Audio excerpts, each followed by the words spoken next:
So earlier from Bangladesh side, they had demanded to modernize and improve the port and also to construct a jetty there. So have you any planning in that? Good question. Ashuganj to Sonamura और आशुगंज और सोनामुरा के बीच में थोड़ा dredging का issue है और dredging अभी हमने स्टार्ट किया है, तो 3-4 महीने में हम उसको ड्रेजिंग कर लेते। It's one thing. Second thing, Ashuganj to Sonamura इस रूट में आने के लिए उसका जो स्ट्रक्चर है वो लो स्ट्रक्चर है, तो वहां बड़ी शिप नहीं जा सकती। मैं वहां अभी छोटे छोटे वेसल्स तो वैसे ही चलते हैं, बड़ी वेसल्स लाना चाहता हूं जिसके माध्यम से, और बड़ी वेसल्स लाने के लिए बड़ा इंफ्रास्ट्रक्चर की आवश्यकता है। आज मैंने वहां जेटी लगाई है, उससे होने वाला नहीं है। मैं त्रिपुरा को शेष भारत से जोड़ना चाहता हूं।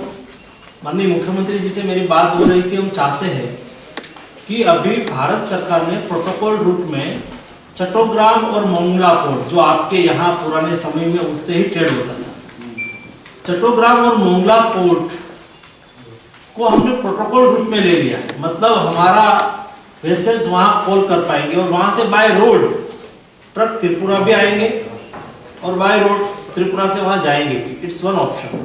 वाटरवेज के माध्यम से हम चट्टोग्राम जाए और चट्टोग्राम से वेसल्स के माध्यम से मिडिल ईस्ट में हमारा फ्रूट वेजिटेबल डंप करें, तो बहुत बड़े किसानों की रोजगार और किसानों की इनकम की अपॉर्चुनिटी मुझे दिख रही है। इसलिए मुझे सोनामुरा में एक अच्छा इंफ्रास्ट्रक्चर स्टार्ट करना है।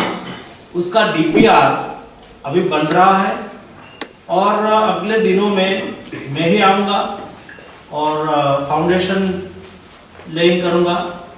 जिस दिन फाउंडेशन स्टोन लाइन करूँगा, उस मुझे लगता है कि अगले 2 महीने में कर दूंगा। बजट इस बजट में ही हो गया है और ये बन के मैं 1 साल में पूरा कर दूंगा। ये बनता रहे, उसके पहले मैं वाटरवेज को चालू करने की दिशा में आगे बढ़ रहा हूँ। जैसे एक और टर्मिनल बन रहा हूँ, दूसरी ओर वाटरवेज का अच्छी तरह से उपयोग स्टार्ट हो जाए और उसका एक बार एक्सपेरिमेंट भी हो जाए। और एक तो नई बात नहीं है, पुराने समय में चलते ही थे, लेकिन ये सब उपेक्षित हो गए, वो फिर से चालू करना है।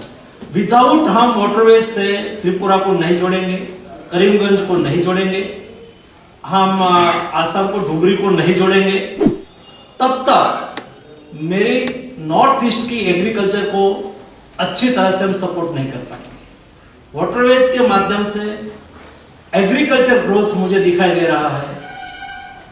यहाँ की प्रोडक्शन को नेशनल और इंटरनेशनल मार्केट, यहाँ से हम शेष भारत में ले जाएंगे, यहाँ से आसाम जाएंगे, आसाम से आगे जाएंगे, टाइम भी जाएगा, खर्च भी बढ़ेगा, लॉजिस्टिक कॉस्ट भी बढ़ेगी। बाय वाटरवेज से ये कम हो जाएंगे, लॉजिस्टिक कॉस्ट भी कम हो जाएगी।